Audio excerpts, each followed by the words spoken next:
morning, everyone. Thank you very much for being here this morning in our beautiful community, City of Sarasota. For those of you that I haven't met, my name is Tom Barwin, the city manager here. We have several partners in the room this morning who are engaging with our city in the effort to work effectively on the challenge of chronic homelessness. And I would like to ask them to introduce themselves before we get moving in case anyone from the media would like to talk to them afterwards. Steve, you want to start off? Steve Moore, I'm the Deputy Chief of Police here in the City of Sarasota. SPD, everybody knows the SPD. Who else? Who do we have here? I know we have some veterans officials here. I'm Steve Garcia with Operation Military Assistance Program. We assist homeless and low-income veterans in the community, and also starting a nonprofit called Veterans U to help transitioning vets in the community. I'm also stand up, Tom. Robert McAtee, Plantagenet Trust, Neighbors Helping Neighbors for a Better City Government. Thank you. Sorry. I'm Paul Sutton. I'm the chairman of the Community Alliance Homeless Committee. Thank you, Paul. My name is John Hinton. I'm from the VA Regional Office in St. Petersburg. I'm the Homeless Veteran Outreach Coordinator for Florida. Well, thank you all for being here. As you know, this city, this community, our region has been engaged in a extensive conversation and analysis of the chronic homeless challenge in the city and in the area. We have learned a lot about that challenge and the situation over the past 18 months. And we are responding to our constituents and some of the concerns that have been expressed over recent weeks. And of course, this issue has received extensive community discussion and lots of media attention. So today I'd like to bring everybody up to date on what the city is doing and what how the community is responding to this challenge, in hopes that you will help us get the word out to our community. On Monday night, we had a unanimous city commission vote to give the city some pretty clear direction on how to move forward and take action on the chronic homeless challenge beginning immediately. And that action involved three fairly specific strategies that we're beginning to implement as we speak here.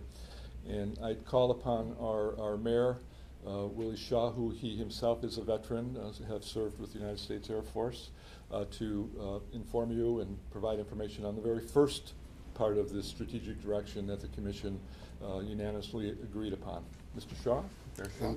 Thank you, Mr. Barwin. Good morning, ladies and gentlemen.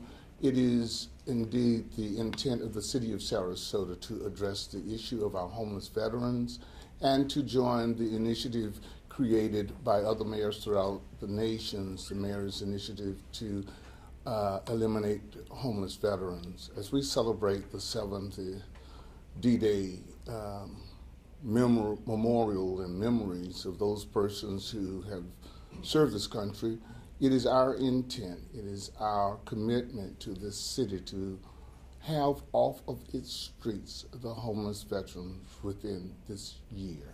That is our commitment, and we will work forward and towards conforming to that commitment. Sir, thank you. I want to thank all of you for your service also. Thank you. Thank you, Mayor Shaw. Now, some of you may ask, how big is the challenge to meet? The Point in Time survey is an annual survey that's done by the Suncoast Partnership to End Homelessness. And in January, they did a survey of the homeless in Manatee and Sarasota County. So as of January 2014, our best information is that there are 127 homeless veterans in Sarasota County. So if we use the typical math and how we're understanding and analyzing the homeless situation here, we probably have up to 60 vets or so who are homeless in or around the center of the city. So that is our challenge, is to eliminate veteran homelessness within the next year. Now, how are we going to go about that? It's great to have a goal, but how can we actually implement that goal? And there are two additional strategies that the City Commission directed on Monday evening. The first one was to ask the city administration to advance a recommendation to have the City Commission appoint a task force or a working group that would be supportive of this initiative to eliminate veterans homelessness in the city. So we will be working on that over the next week to 2 weeks and present that recommendation to the City Commission. So we envision a support group being supported and being approved by the City Commission, and that group will meet in the sunshine. So be very clear on that.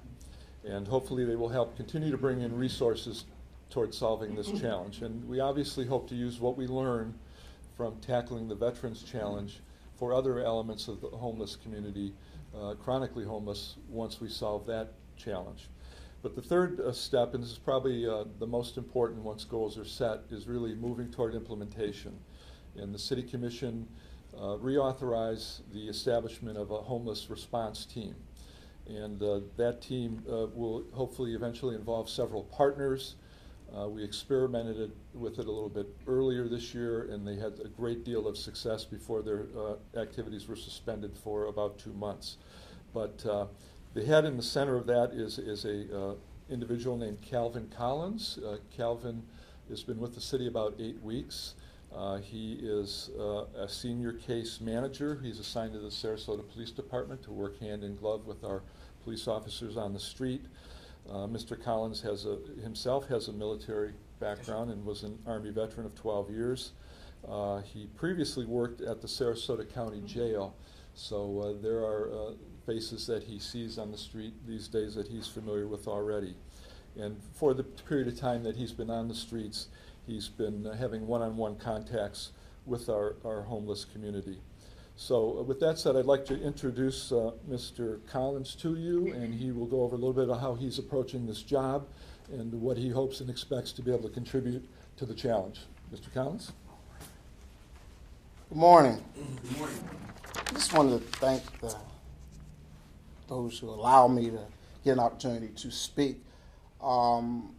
We have our hot team that's developed, and I'd be remiss not to talk about the two persons that are part of this team. I'm just an intricate part, Officer Dave Dubendorf and Sergeant Jarris, who are here with us today. And our goal is to engage the vulnerable population in Sarasota by identifying those homeless veterans. Being a veteran is dear to my heart. I'm an infantry soldier, 25th ID. And when I hear the national anthem or someone sing something patriotic, I still weep because that's just who I am. The disabled women and children and those suffering from mental illness and substance abuse issues, our goal is that we guide them towards rehabilitation, relocation off the streets, and into safety. And one of our mid to long-term goals is the reunification of them to their families, if possible. Our goal through case management will lead them to social service, jobs opportunities, medical, dental care, and shelter for those that will accept the help. By them using the resources and complying with programs, the outreach purpose in time will help them to graduate from helplessness to hopefulness and stability. In closing, one of the most important tasks is for us to engage them every day. Every time we're out there, we want to engage them, and we want to talk to them, and we want to hopefully help brainstorm with them ideas that they can use to help themselves. And we have to guide them. It's every day we go out there, myself and Officer Dubendorf and Sergeant Jarvis, we talk to them on the streets. We're in the hedges and highways. We're in the bamboo shoots. Wherever that buggy takes us, we're there. And we're doing one-on-one contact. We're not doing any psychoanalysis. We're just there talking to them, letting them know that we care, letting them know that there's hope, letting them know that the city of Sarasota has not forgotten about them. And our veterans, of course, when we get our veterans, we want to get them triaged as quickly as possible to either the vet center here. There's 3 locations in Sarasota, and then eventually there's a free bus ride or van ride to St. Petersburg. So we have the information. We have the tools. Now we have to get it to them and then encourage and convince them to take advantage of those tools to help them and lead them into stability in their life.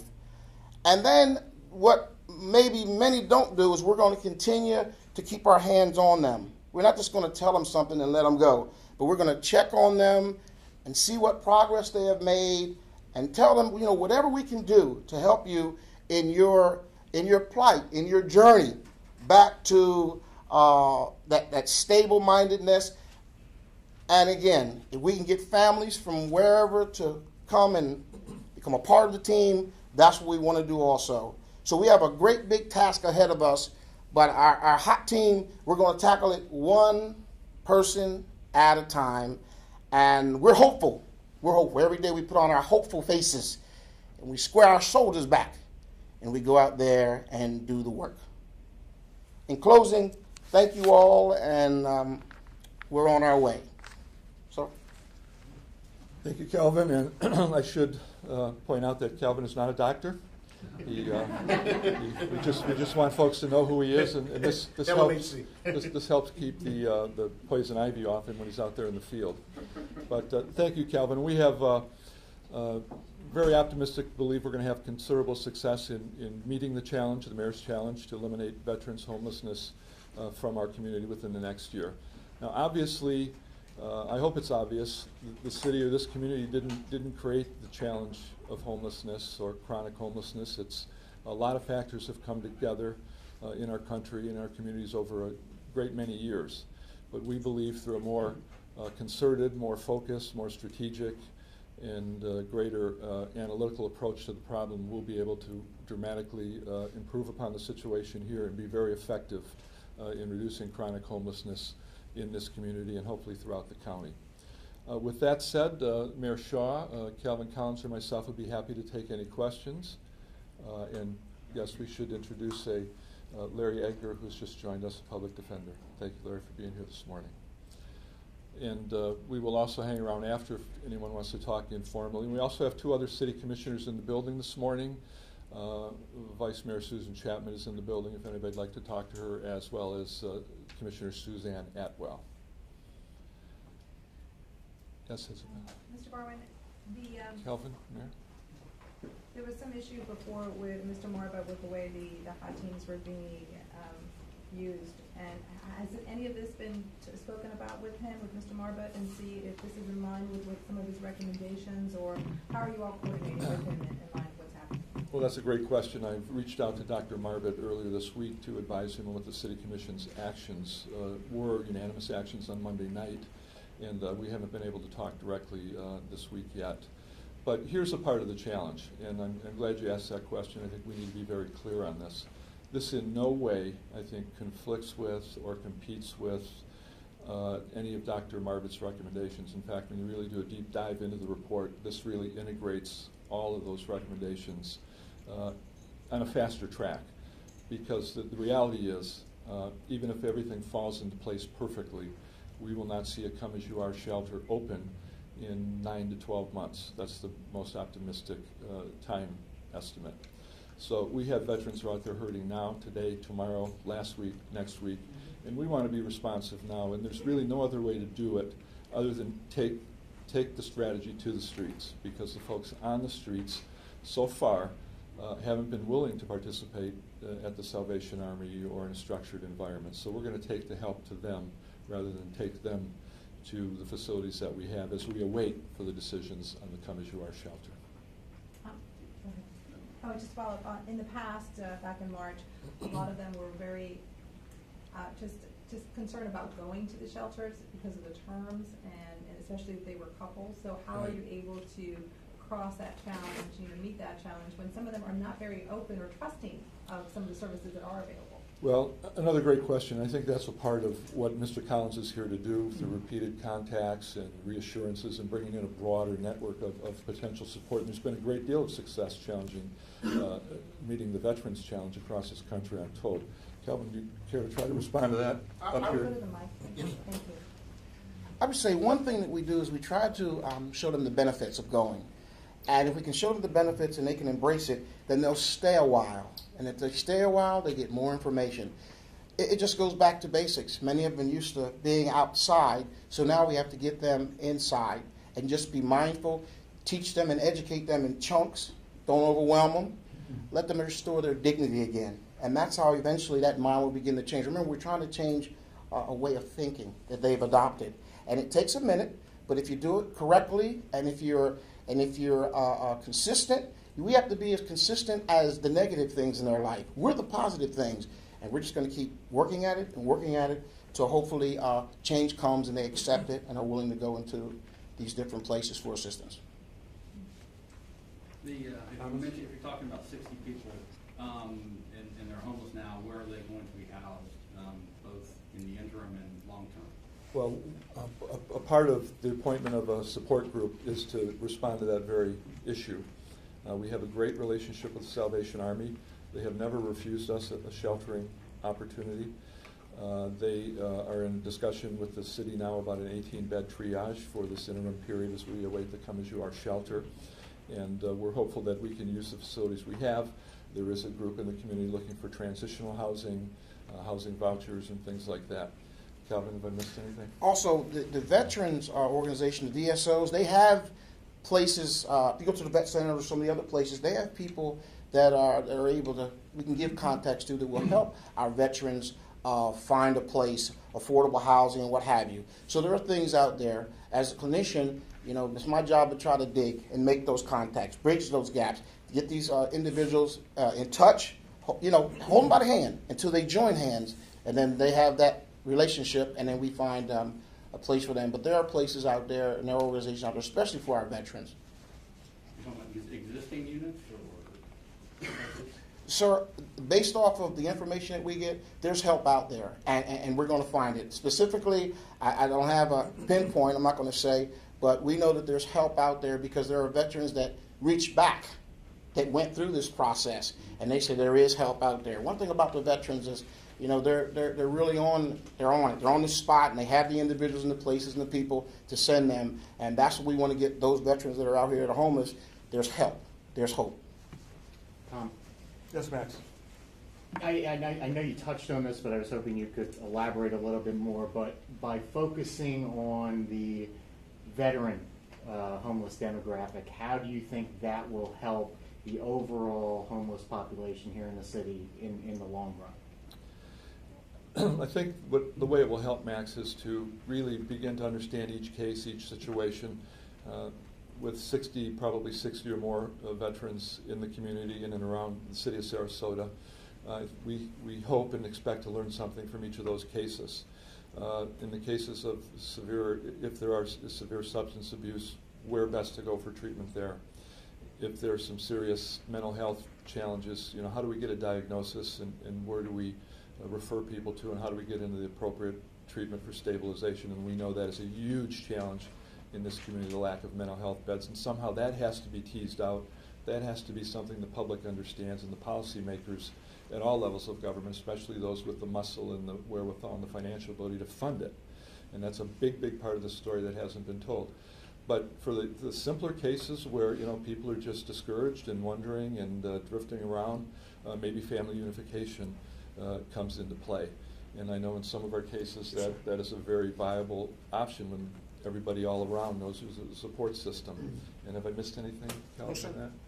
So that's what we're hoping happens, Max, but we're going to really focus on this Veterans Challenge first, and if it works, hopefully use that success in other parts of this challenge, because all of chronic homelessness, and all of homelessness, we just lump into a category, but when you really do a deep dive into this and analyze it, there are various categories that are completely different and separate from the other ones. So we want to treat each case specifically with the best practice and most effective practice possible, in obviously a humane, compassionate, and smart way.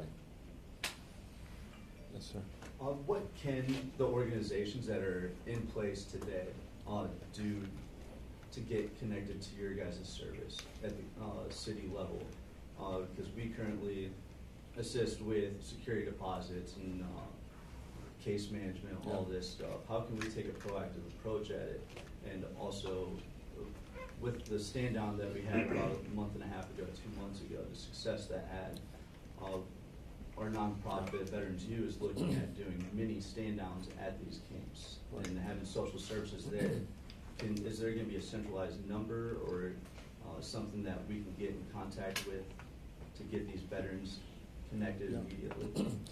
That's a great question. Thank you for asking it. And it's one of the reasons we're so optimistic and excited, especially if you know the history of Sarasota, where groups and individuals and philanthropists have come together to meet almost any challenge that's ever confronted this city. But for the time being, I would call upon anyone who can contribute in a positive way to contact the city manager's office at 954-4102, 954-4102, and we'll get that information to Calvin and his team. Of course, those that see Calvin in the streets or any of our hot team, please contact them.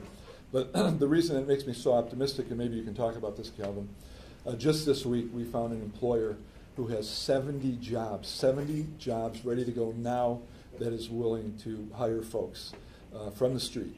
That's a big step for a lot of people. You want to describe how the hot team uncovered this Yes, need sir. and what actually happened there? Myself and Officer Dudendorf, where as we make our way throughout the community, we were looking for places that could find employment for the individuals that are out here that don't have jobs. The gentleman there explained to us that they would not only bring them in, but they would help them on the computer. They would make sure they have the proper credentials, and if they would go through this, they would get them boots. And they would get them whatever they needed to do the job. And they said that they're looking every day for jobs, especially with new construction and what have you. So it was a breath of fresh air. And we're hoping this individual will even somehow be able to come out with us in the future and then be able to talk to them one-on-one. We want to take away the excuses, but we also just want to give them hope that there is help out there. There are jobs out there. The city has not forgotten about you. And with that collaborative effort, that's how we're going to make a difference. It's just simple communication. Went to the vet center yesterday, and I went also to the VA hospital. I went to Swift, and then I went to another location here and talked to the veterans people. They were more than likely. I got a stack of referrals and a stack of pamphlets and information for our veterans and for their loved ones and for their families. Remember, it's just not the veteran, but it's their family, their children, the wife.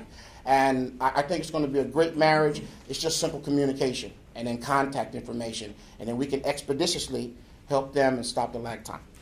And the other reason this is really an important element to this is some of you who have been around a long time here, you have known people to be on the streets here 5, 10, 15, some as many as 20 years or more. But to prevent that from happening in the future, we have learned through this analysis and the research and all the studies that have been done to eliminate chronic homelessness. You got to jump on the short-term cases quickly before people get so discouraged that they give up hope. So even if these jobs aren't available to the people who have been on the street for 20 years won't take these jobs, for the person that's been on the street for 2 weeks and will jump at it, that's a solution. That's a prevention, and that will eliminate a problem for them, their families, and all of us down the road. So it's these kind of relationships and connecting the dots and communications that we've got to bring into play here in a big way, and we plan to do it. So Isabella. Yes, Tom, if you can put in perspective, I mean, it seems that the majority of the homeless here are veterans, but clearly you're not sending the message that you're not going to reach out to those who are not veterans here. And how many total? What are the total? Well, actually, the veterans are a very small subset of the homeless community. The point-in-time survey, and I don't have it in front of me, but I believe identified between our two counties well over 2,000 chronically homeless individuals, and between the two counties, I believe the veteran population is less than 300. So it's a surmountable, achievable goal, we believe, to show some dramatic improvements. But for the greater community, we will manage as best we can and try to help as best we can. But we're really going to focus on this veterans, and then hopefully apply what we learned there to other cases as we can. And it'll depend on how fast the network grows, how fast this collaboration and intensive sort of coordinated effort can grow. And if it grows fast and we can deal with the veterans with an ample capacity, then maybe we'll have the capacity to work on some other cases. And we sure hope so. A follow-up on these shelters. Where does it stand? I mean, what is, as some like to say, what is the holdup? Well, the holdup has been really the necessary due diligence that a government has to go through before they acquire a parcel of property and then convert it to a certain use. So with the two properties in play, this has been an environmental analysis. It's been underway. You have to design the building. You have to make provisions to purchase the building. You have to be sure the zoning is in place. And that process will be discussed in the evaluation of the two sites that are in play right now. Will be discussed at a joint city and county commission on June 23rd at 1 p.m. at 1 p.m. at the county building. How close are we to deciding, are both government groups deciding a site? I don't believe the analysis is completed yet. Wayne Appleby is really the go-to guy on that. He's the Sarasota County Homeless Coordinator, and he's leading that analysis. And we'll see on June 23rd if those are viable sites or not. And if they're not, we're hoping the effort continues to address homelessness in the county. And if they are, then they'll make the decision, and the process to build there will begin. I mean, to that end, is the city's position that it favors or does not favor safety triage center, wherever it may be? That's a policy decision of the two commissions, and at this point, both commissions are in favor of a come-as-you-are shelter. The majority of both commissions.